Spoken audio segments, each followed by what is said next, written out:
This is Barnabas is the Jewish background.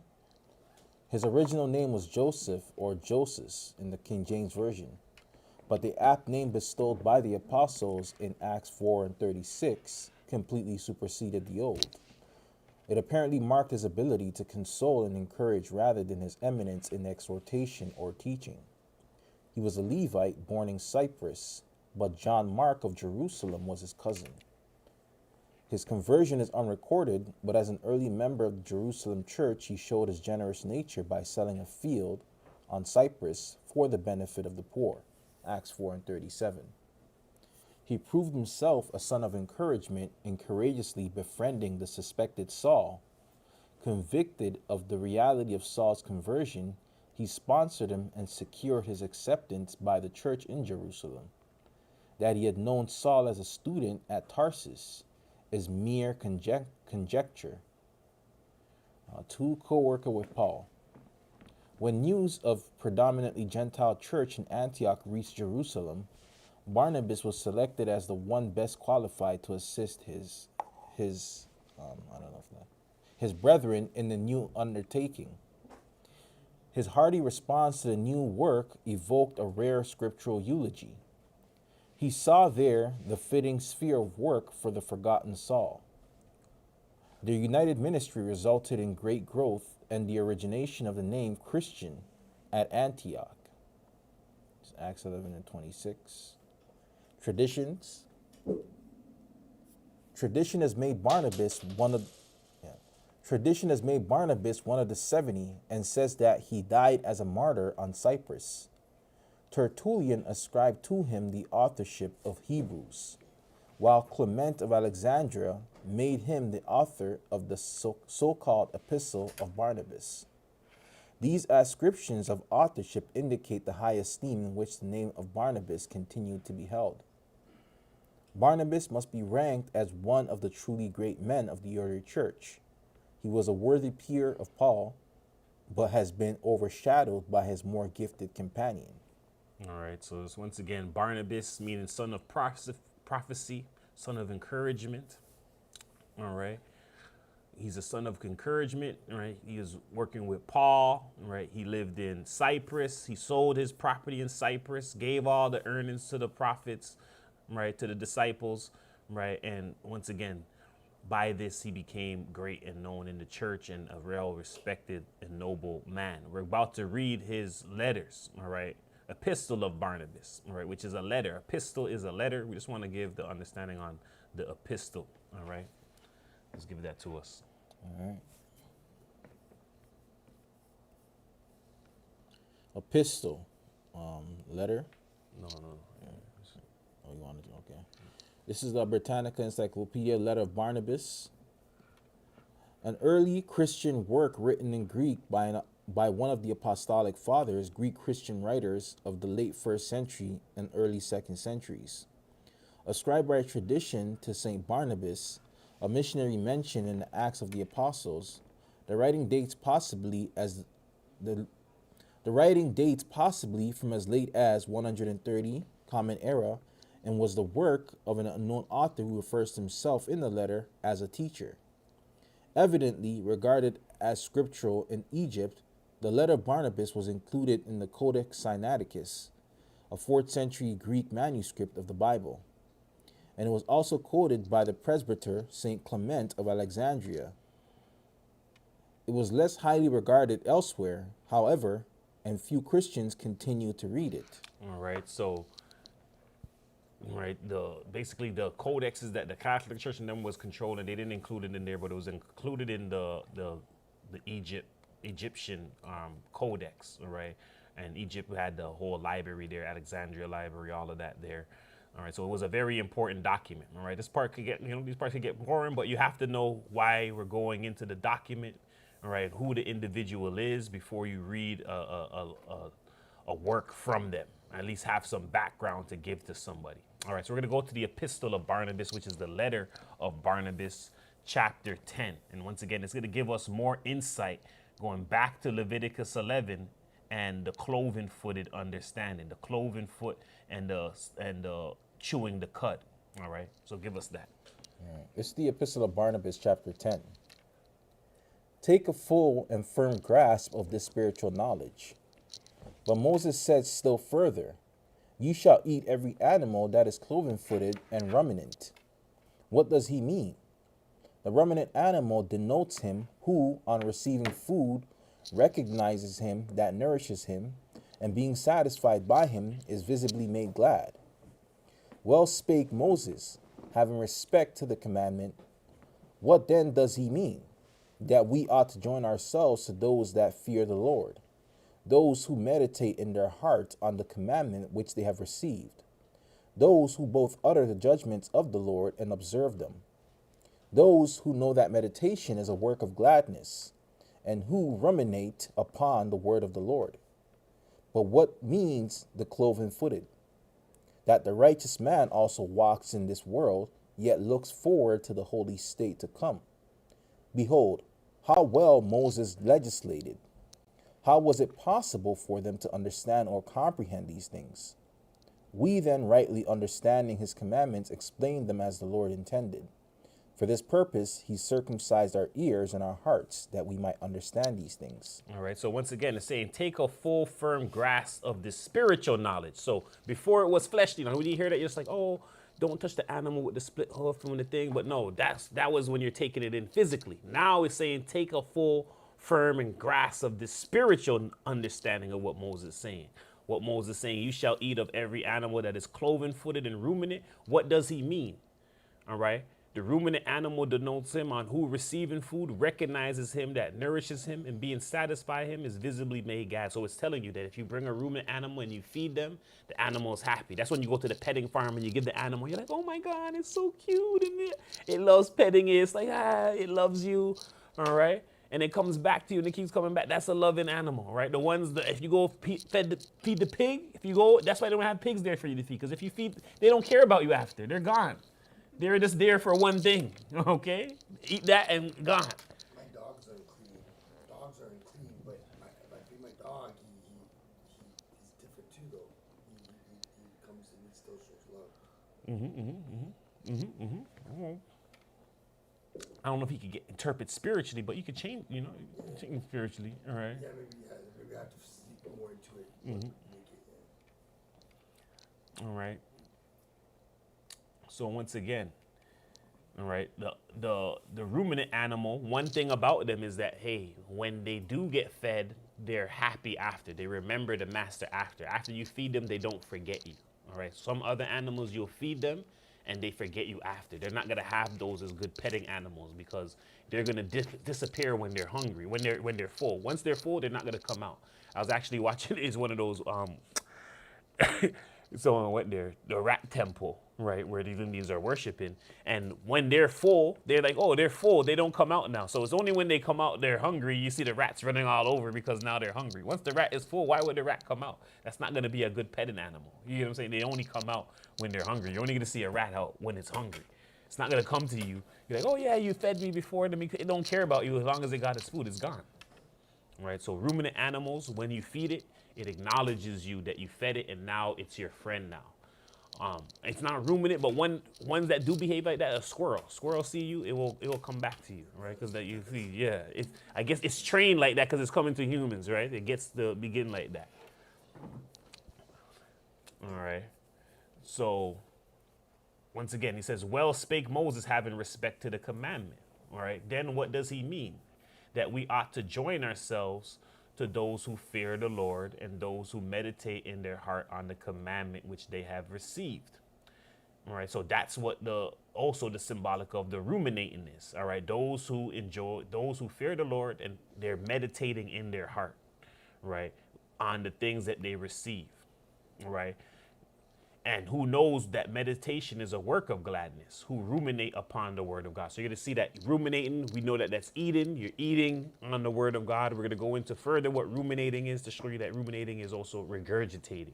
You're regurgitating the word of God. It could seem boring. It could seem this, but you're bringing it back up to go through it again. It's called regurgitation. All right, repetition. Right, these are things that it's known as. Right, so by meditating on the word of God, right, being repetitive. You are ruminating on the word of God. You are being a ruminant animal. All right. What does cloven-footed mean? Cloven-footed, the split hoof, means that the righteous man is walking in this world. So he's walking in this world, but at the same time, he's looking forward to the holy state to come. So you want to be around people who, yes, they understand we're in the world right now. This is the world we're living in. They're dealing with world things as well, but you want them to also at the same time be thinking spiritually. So that's what the cloven-footed means. And split hoof means you're in this world, but you're thinking about the next world too. Now that makes you fully ready. I'm ready for this world, and I'm thinking about the next world. I'm a person who has my mind fully right. You want to be around individuals like that. And once again, you don't want to be around someone who's thinking too spiritual, because then what about your bills? What about work right now? What about what's going on in the world right now? You're just in this fairy tale of what's going to happen later, right? And it's not a fairy tale, but hey, you had to deal with the real world that you're at now. That's why he said split hoof.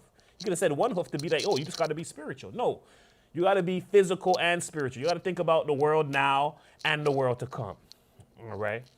That's being split hoof. If you're just thinking spiritually, then you don't fall into that category. You're not a split hoof. You're one hoof, all right? Split hoof meaning you're thinking spiritually. You're thinking about the world to come, and you're thinking about right now, right? So it says, how is it possible for them to understand? So how can, from understanding the animals, how could they understand that he was meaning this? Because you have to interpret it spiritually. If you just understood it by, hey, don't eat this animal, that animal, and left it like that, and not look at the animals and not try to interpret what God is really saying, then you'll be left with just don't eat this animal, don't eat that. All right, but now we're seeing the higher understanding. So key notes, all right, mankind are represented by types of beasts. So in the law, when we're hearing animals, different animals represent types of people, and we know that. They say, hey, you're a rat, you're a snake, all right? We even went into this one, we were using this one the other day, right? You're a bitch. We went into that, the female dog, right? In the scriptures, right? God says you're a dog, right? We went into the priests being dogs. All right? So these are all animals, all right? You're a pig, all right? The pig is the worst one. Someone call you a pig, you know what they're saying to you, all right? Someone call you a cow, you know what they're saying to you. Someone call you a vulture, you know what they're saying to you. All right?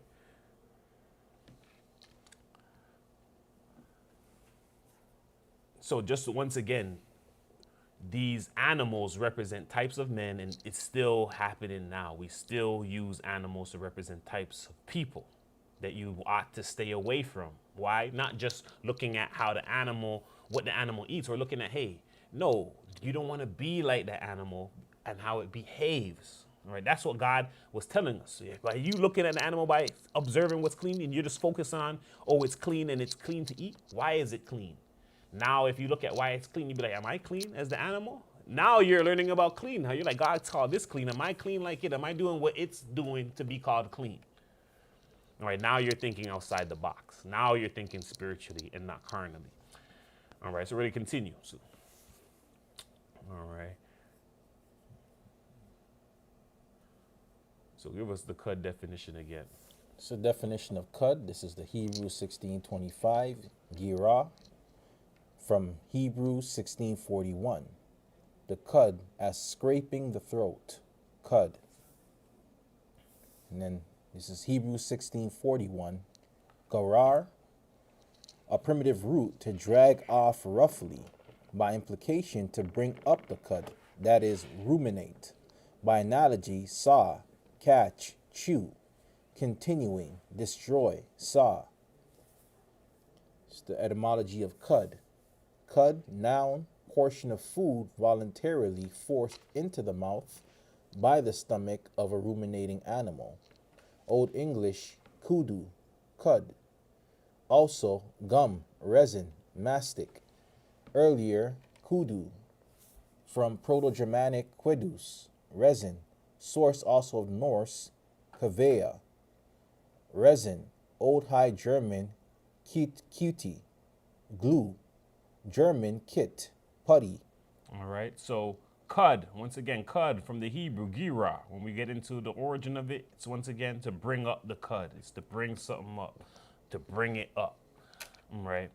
When we get into cud etymologies, once again, a portion of food that the animal is putting into its stomach. So we're gonna see what this cud is. The cud is the actual thing that's going into the stomach, and then the stomach is doing a process. We're gonna get into this whole thing by getting into some spiritual or science, all right? So before we do that, we're gonna go to Job 12 and 7. It's the book of Job, chapter 12, verse 7. But ask now the beast, and they shall teach thee, and the fowls of the air, and they shall tell thee. Or speak to the earth, and it shall teach thee, and the fishes of the sea shall declare unto thee.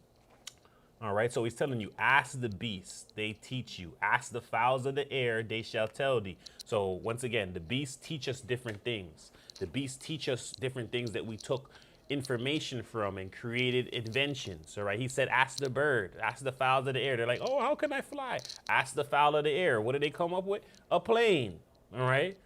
God didn't come here and tell them. They looked at the bird and they're like, oh, shoot, figure it out. All right. How's the bird wing go? How does this do?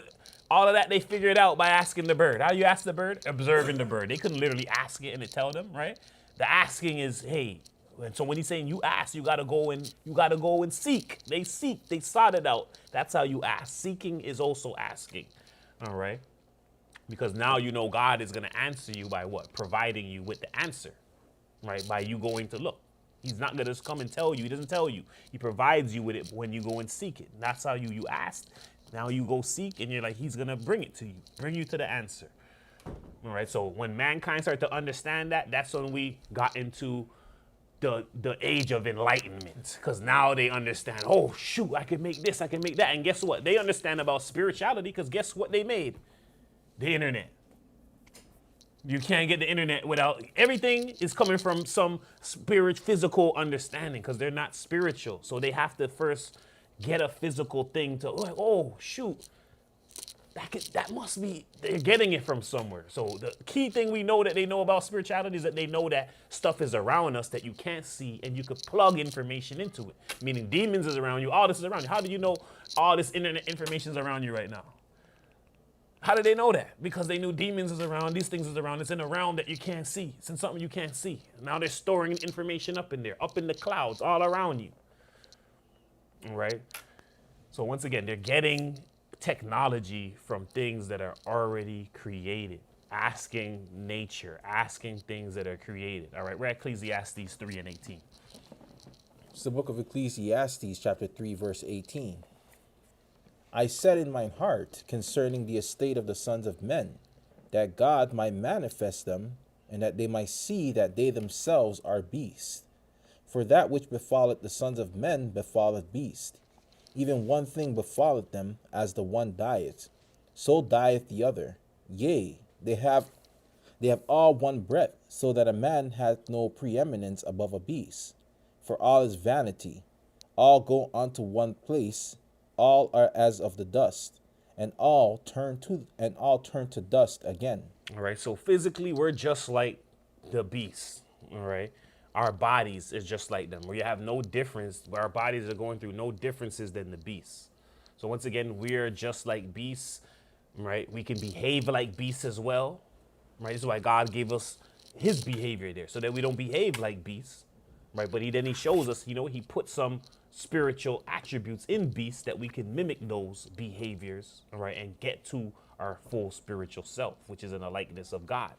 All right, but right now He's showing us that, hey, our body and our flesh, it's all in the likeness of beasts. All right, so when God is naming beasts and all that, we got to see ourselves that, hey, we're not too far from them.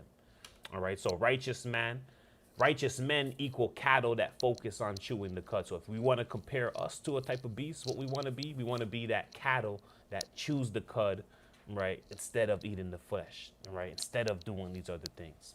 All right, so we're going to get into it now. So what is cud? Why do cattle chew it? All right, we're going to get into some science. Chew it twice. Have you ever noticed whenever you see a cow, it always seems to be chewing something? That is because the cow has to chew its food twice.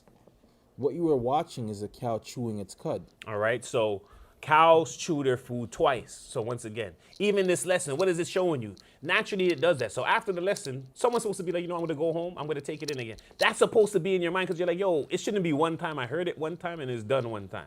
Chewing the cud means, hey, right away they're doing it twice automatically. An animal that doesn't chew the cud eats their food once. That's what we eat our food one time. Yes, sir. And also they chew slowly. They're not chewing fast. They're chewing very slow. Taking your time. Yeah. Why? Because you can miss a breakdown. Yeah, because you can read the Bible and be like, but you're not really. You're just reading it. You're just reading it and chunking it down. Yeah, you're not enjoying the meal, right? Correct. Right. Key thing. This is once again everything spiritual. Everything physical is really spiritual. So by you chewing the food fast and going down, guess what you're missing? You're having big chunks of food that you should have broken down, just swallow down and not get digested properly. What does that mean? When you're rushing through information, that means you're not breaking it down fully and you're just swallowing down information, not fully broken down, and it's not going to get digested right, meaning it's not going to get programmed in your mind right because you're not taking your time to digest it and properly break it down like how you would do your food with your teeth. It has to be fully broken down. Sometimes you're watching the channels and people are just going, and this. Yeah, that's not how we have to eat. They tell us to eat very slow. Not a lot of people eat like that. Right, and because of that, the food doesn't get absorbed into us properly. The same way, if you rush through information and don't break it down properly, you'll have a big chunk of information going into your mind that's not getting digested. All right, so let's continue. A cow is a ruminant animal. Other ruminants include sheep, goats, deer, camels, giraffes, yaks, antelope, and llamas. The stomach of a ruminant animal has 4 components: the rumen, the reticulum, the omasum, and the abomasum. Each compartment is designed to perform a different function. By having this 4-part stomach, the cow is able to digest and efficiently use foods that humans and non-ruminant animals, such as the pig and chicken, cannot use. Grass and hay are examples of food that ruminants can eat that humans cannot. These foods are high in cellulose, which is very difficult to digest if you only have one part to your stomach. All right, so it's letting us know, once again, ruminant. So it's only talking about the ruminant, it's not talking about the cloven footed. We're only talking about the stomach, right, and the chewing of the cud, right? What a ruminant animals are? The sheep, goats, right? Those are clean. Deer, clean. Camel, not clean. Giraffe, not clean. I believe the yak is clean. I believe the antelope not clean, and the llamas. I think maybe the llamas. I think the llama's like a sheep or one of them.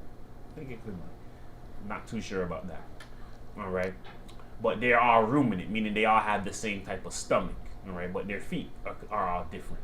All right, but they all have the same stomach, which means they're ruminant, which means they have 4 parts to their stomach: the rumen, the reticulum, the omasum, and the abomasum. All right, but continue for us. All right, once again, it's showing you that we can't eat grass. So people are like, oh, you guys eat grass because you're vegetarian. We can't eat grass, right? Because grass, it takes long to digest, all right? And even some of the herbs and stuff, these things are our bodies, our stomachs, right, need to digest these things properly. This is why they say eating sprouts, different things that help with the digestion. All right, but continue for us. After the ruminant takes a bite of grass or hay, the first place the food moves is to the rumen. Here, the food is partly digested by the bacteria that live in the rumen. The food is then passed to the reticulum, which is a membrane that ridges like a honeycomb. The ridges break the food down into smaller pieces. Then the cow regurgitates those pieces so it can chew them again. The partly digested food comes back into the ruminant's mouth, which is cud. The animal re-chews the food with its powerful back teeth to break it down even more.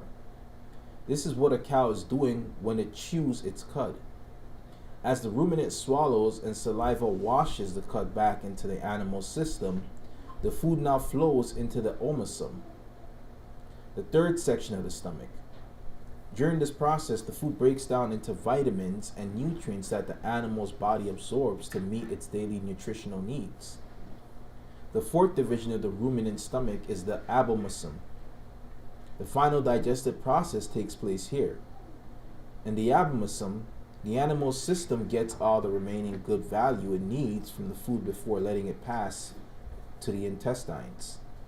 The intestines store the unused food portions and continue to absorb some nutrients from them until there is enough to push out the backside of the cow as waste material or cow manure.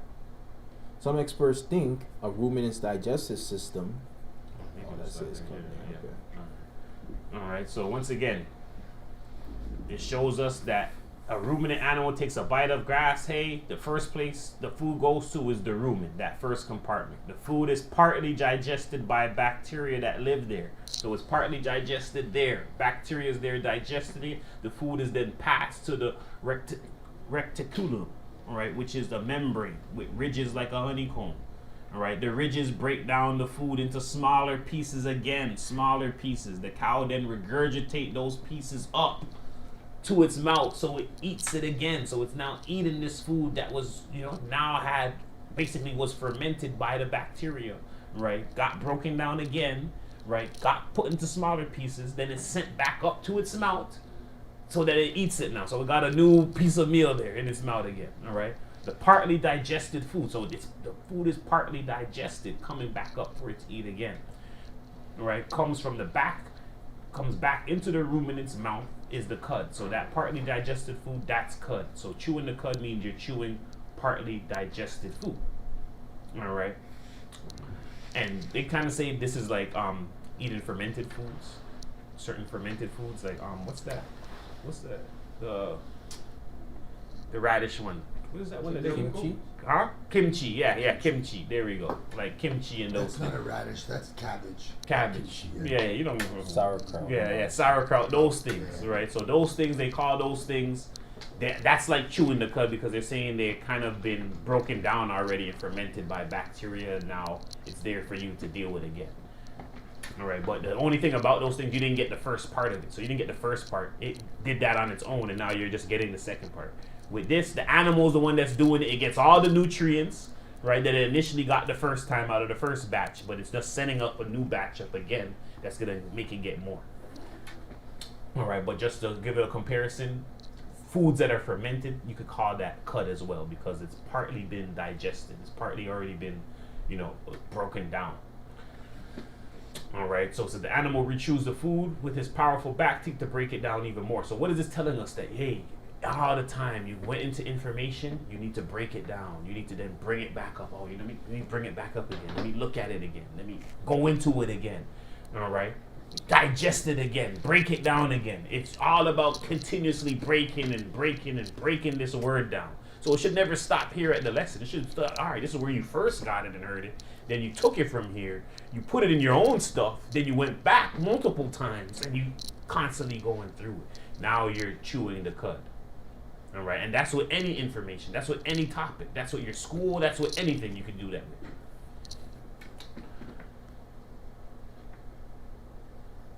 with. All right, so once again, the cow regurgitates the pieces so it can chew them again. That's what the regurgitation is. All right.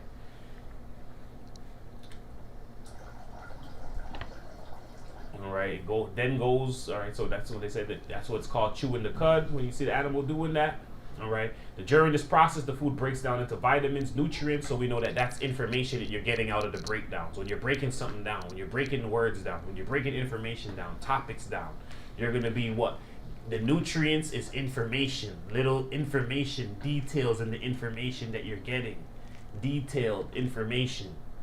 That's the nutrients. By you not breaking it down, you will be missing out on key nutrients. That's what happens when you don't digest your food properly as well. Yes, sir.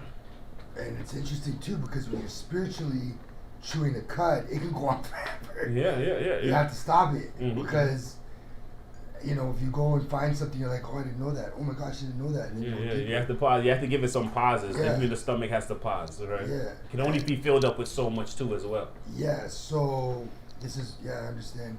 But yeah, this is why the food. And they said that, yeah, you can't overfill it. So you don't want to overfill. You want to take the right amount of information so that you can properly digest, right? Meaning you are properly able to take in that information.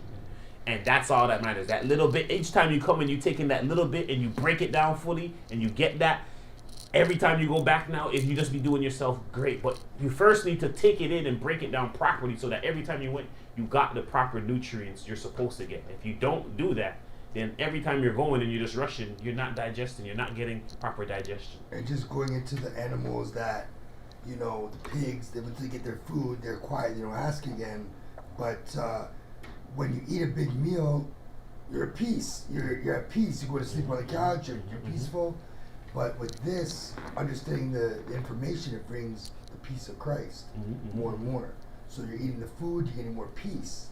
You're understanding, hey, I understand things now. I'm not going all crazy and stuff like that, right? No, correct. And as well too, once again, to be like the ruminant animal, you gotta pray after the eating. All right, so that's something where the institute now. Gotta pray after. A lot of times people forget. A lot of things happen, but after is one of the most important times. Before, during, and after. Before, during, and after. Before that, he says at least before and after. Right? During, you're giving your praise, you're giving your thing, but before and after, the after showing is more important than before, because before it could be you're just doing it because you're hungry and you want to get it over and bless it because everyone's saying to bless it, but after is really showing, all right, we're coming together, we're appreciated, and after we're filled, we're coming back to honor God again. All right, so we're going to continue. So there are 4 division compartments: the rumen, the reticulum, the omasum, and the abomasum. All right, and there we see it there, right? That's the stomach. We don't have that stomach, so naturally we are unclean. We don't have 4 compartments. We don't have compartments that ferment our food. Our food doesn't get fermented in us and get brought back up for us to get the benefits of it. So that's why they say sometimes, hey, add fermented foods to your diet. All right, knowing that, hey, we don't deal with fermented bread and all that, but hey, understanding the fermented food, our body ferments the food in us. We don't have the extra stomach that does that. So adding some of those fermented foods to your diet can help you, all right? Because naturally, that's how we're supposed to be eating. That's how all the other animals are eating their food, all right? They're eating partly digested foods, right? Yes, they get it fresh there, but their body is bringing it through a process that will make it easier for them to actually internalize it. All right, so we're gonna go to ruminate. Here's ruminate. Etymology: ruminate, verb from the 1530s, of a person to turn over in the mind, muse, meditate, think again and again. In the 1540s, to chew cud, from Latin ruminatus, past participle of ruminare, to chew the cud, also turn over in the mind. From rumen, a genitive ruminus, gullet, a word of uncertain origin, related, ruminated, ruminating, ruminative.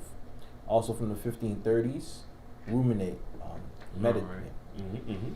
So ruminate, all right, to turn over in the mind. So spiritually, it means to turn over in your mind. So to go over in your mind over and over again. All right. It also means muse. So anyone heard the word muse before? Anyone heard of a muse? Yep.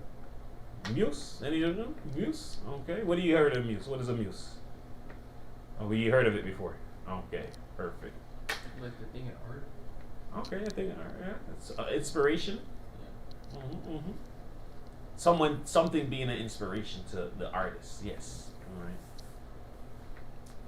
All right. So to chew the cud, to think again, to meditate. All right. So ruminate is meditate, to turn over in your mind, to think again and again. All right. To chew the cud, which also means chew the cud. Chew the cud is the physical meaning, right? Spiritual meaning is to turn over in your mind, to meditate, to think again and again. All right, once again, ruminate equals meditate, all right? And we're going to get into that word muse as well, all right? But continue with the ruminate. So ruminant. Etymology: ruminant, animal that chews the cud, from the 1660s. From Latin ruminantum, nominative ruminants. Present participle of ruminare, to chew the cud. See ruminate. As an adjective from the 1670s, ruminating, chewing the cud, also from the 1660s.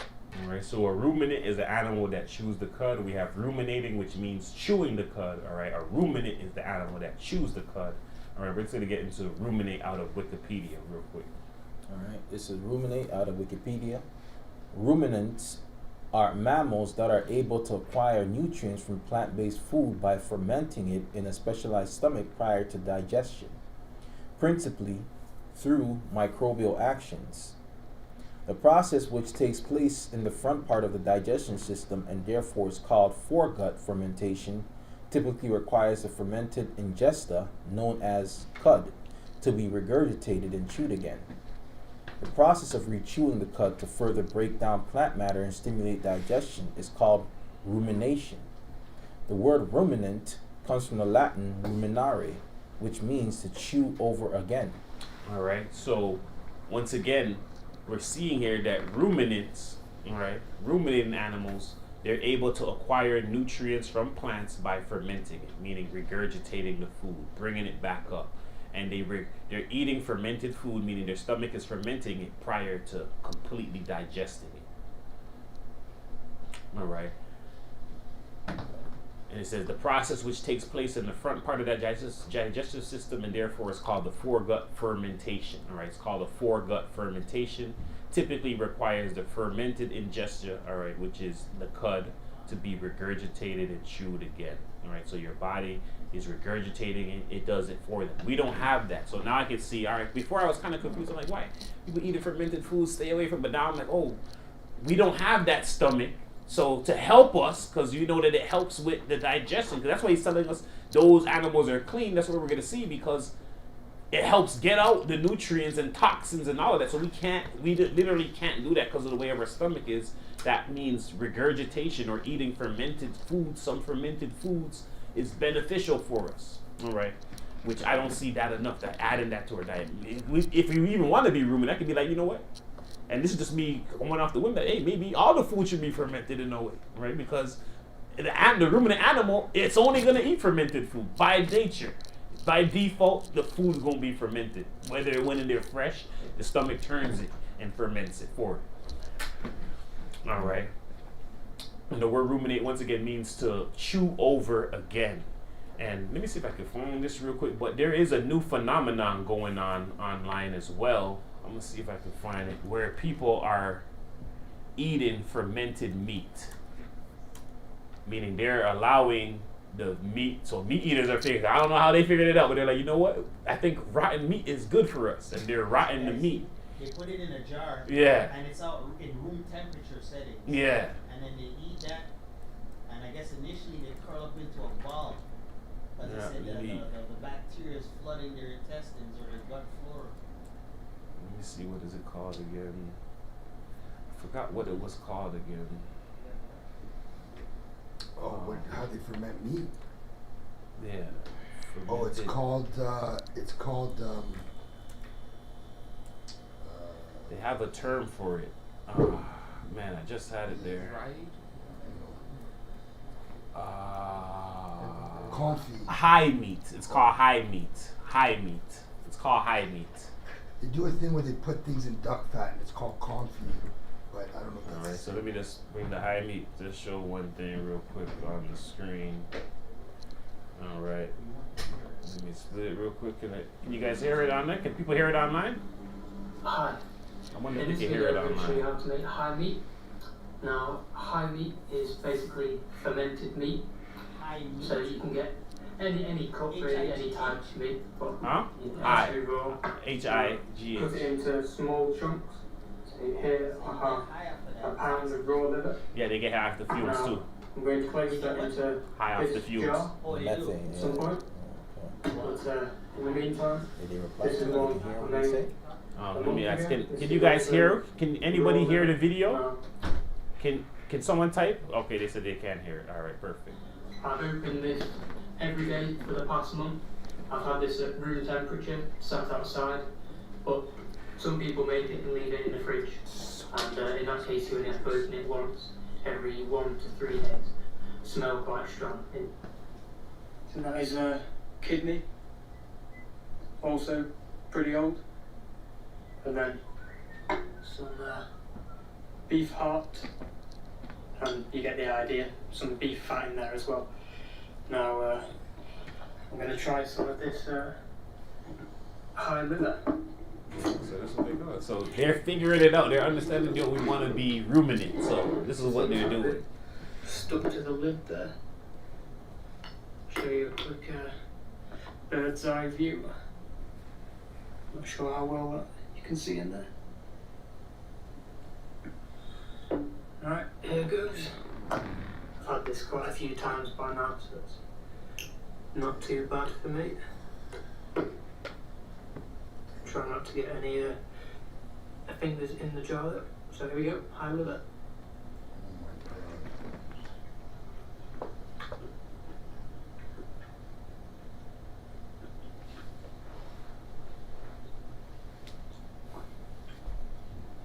People say it has a cherry alcohol flavour. I quite enjoy it, to be honest. Alright, so you enjoy it. I'm not Go sure on to the next one. Alright. Right, try and just get that one piece there. Hopefully this won't taste too bad. I've not tried this yet. It's also quite old.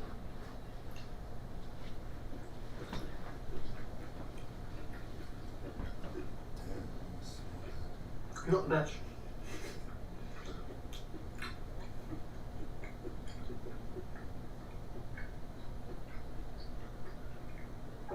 Alright. So you see it, and they're not dying. Alright, so what I'm saying, they're understanding that guess what? We are to be ruminant. We can be ruminant. Thanks for watching, guys. Alright. So they're getting the idea that we can actually be ruminant.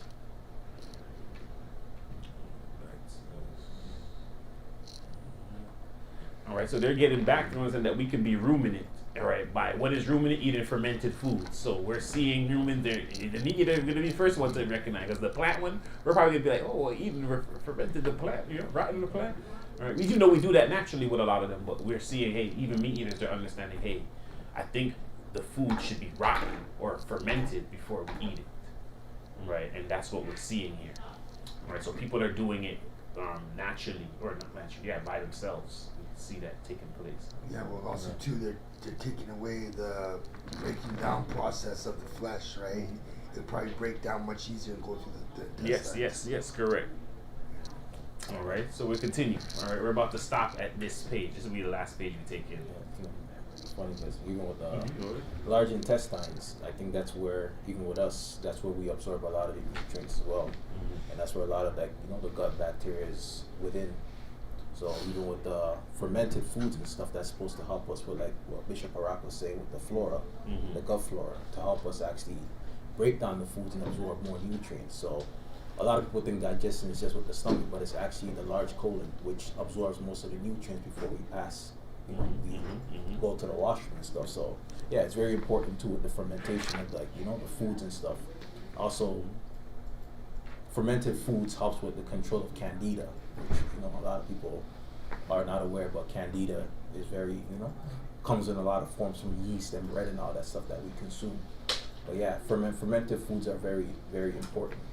So just wanted to add that as well, the large colon for the human beings. That's where a lot of our good bacteria, they speak, like such as yogurt and all these things, which have, probiotics in there, right? So, Not to get into like technical stuff, but they said the seeds never ate anything that was fermented. But I don't. No, they didn't eat fermented grape juice and wine, those things, right? That's turned into that. Pickle and all that stuff, right? Yeah, that's not.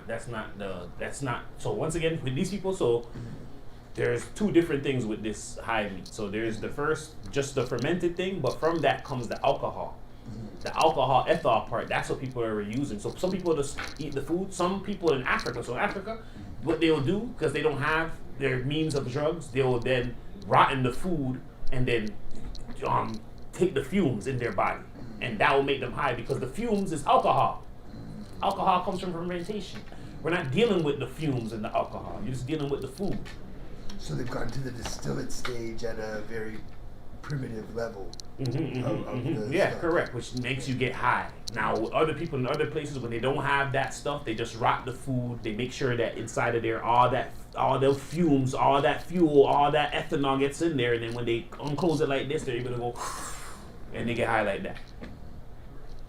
It's like coffee.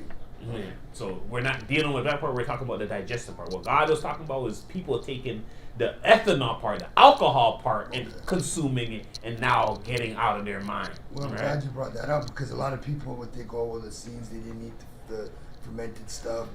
And I always wondered this too because it's like kimchi, all that fermented stuff is so good for you, right? Yeah, I remember too, a lot of people, they take bone broth from beef, cows, because cows are like one of the most heaviest copper dense animals in the world because they're able to suck up all those nutrients from their stomach. So yeah, and bone broth is too. A lot of people take bone broth. Yeah, they're like, oh, these guys their digestion is good. So that's why they're taking it. Like, oh, these guys got good nutrients in them because they follow in the law. If we just do the same, then we would have the same, right? So it's gonna go once again the last page. Number of hours. All right. Just give us that whole article there. Number of hours a cow chews cud by Jody Jotto Thornton.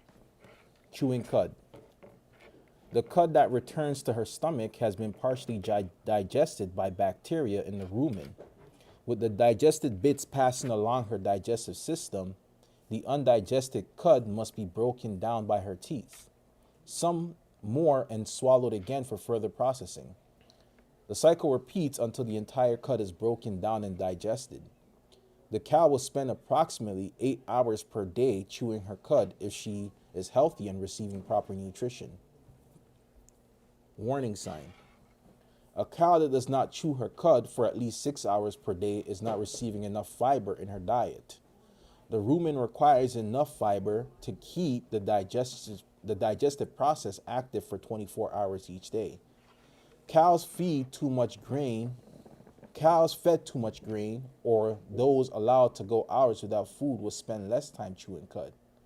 Failure to correct the diet will lead to a decreased milk production and eventual health problems. All right, so here we're seeing the cud that returns to her mouth has been partially digested by the bacteria in the rumen. So once again, we're seeing it's been fermented, right? That's the cud. The cud is fermented, right? With the digested bits passing along her digestive system, the undigested cud must be broken down by her teeth some more and swallowed again for further processing. All right, so constantly bringing back up what things that we're going through to digest it again, break it down again.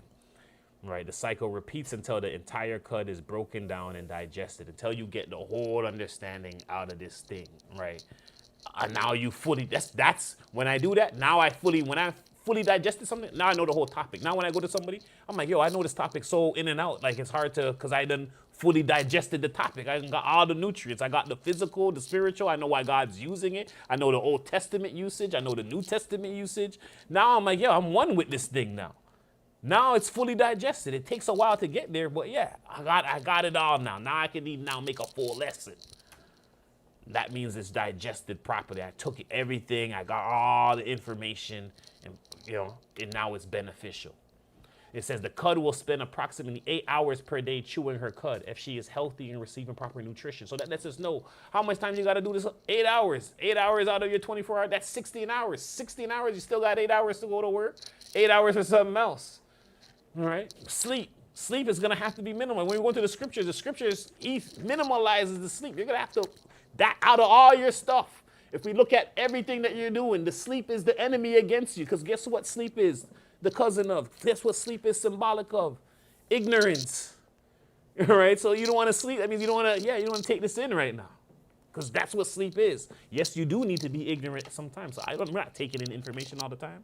Right? At that time, you're being ignorant at that moment. You're being like, you know what? I hear it, but it's not the time to take it in. Right? But you don't want to be in that state of ignorance for a long time. Right? So you would want to take away from the ignorance a little so that you can get some more knowledge. And that's what the watching is. Not that you're not sleeping, but you're watching, you're doing studying, you're breaking that into the nighttime to show there is a difference with my mind.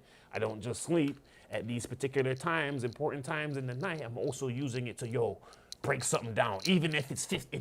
When we're talking about break something down, I'm talking about you went and you put that, you fully processed that to get proper nutrient, not a quick rush. Just reading a scripture is not breaking down. Breaking down means you're getting a full thought, a full pass through of information that gets digested. That's a breakdown. That's you broke it down. You took the scripture, you looked at it, you wrote something on it. You maybe even precepted with something in the New Testament, and you're like, oh, I gotta understand it now.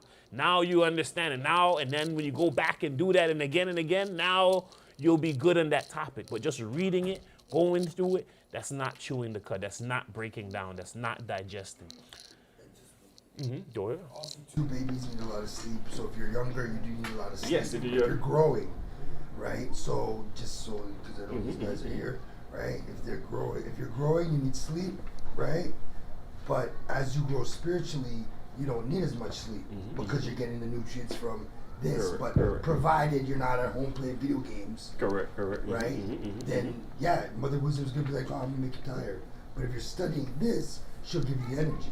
Correct. Which you're still gonna have to take some time to work on, but yes. Right. So we're seeing the cow spends 8 hours per day. A cow that does not chew her cud for at least 6 hours per day is not receiving enough fiber in their diet. All right. That's another thing. How much people have fiber? There's a lot of people that's missing fiber in their diet, right? And then that makes it hard for what? Your intestines to be getting cleaned out because you don't have enough fiber, that material that's gonna push out all that stuff that's in the gut. All right, in the intestines.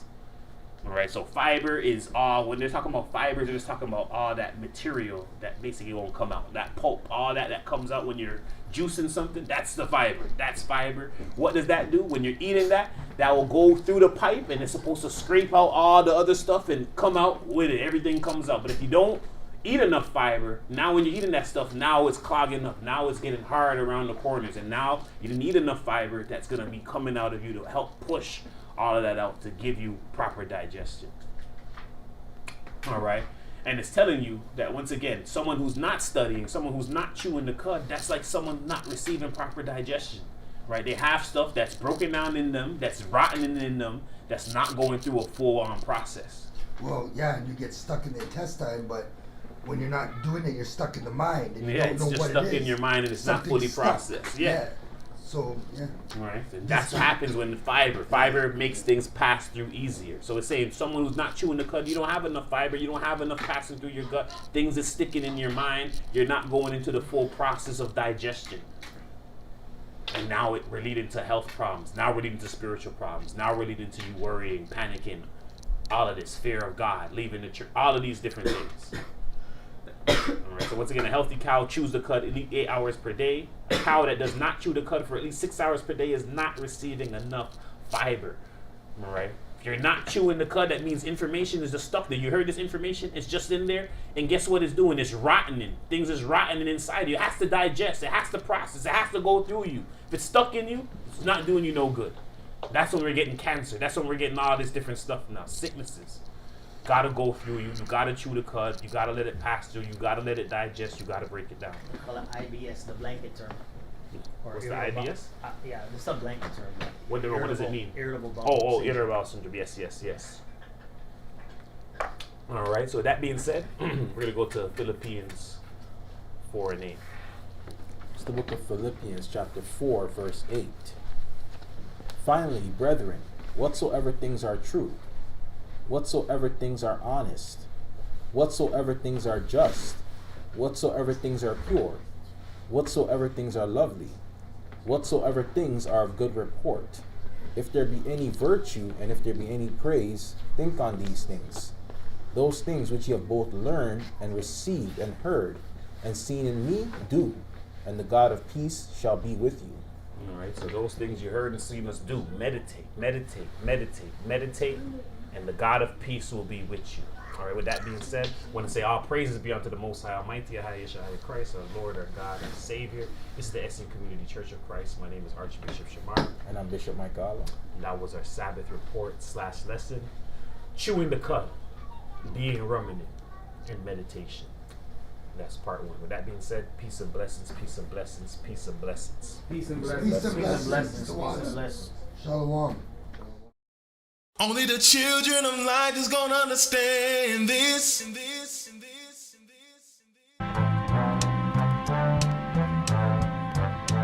For there are three philosophical sects among the Jews, the followers of the first of which are the Pharisees, of the second, the Sadducees, and the third sect, which pretends to a severer discipline, are called Essenes. These last are Jews by birth, and Jews by birth,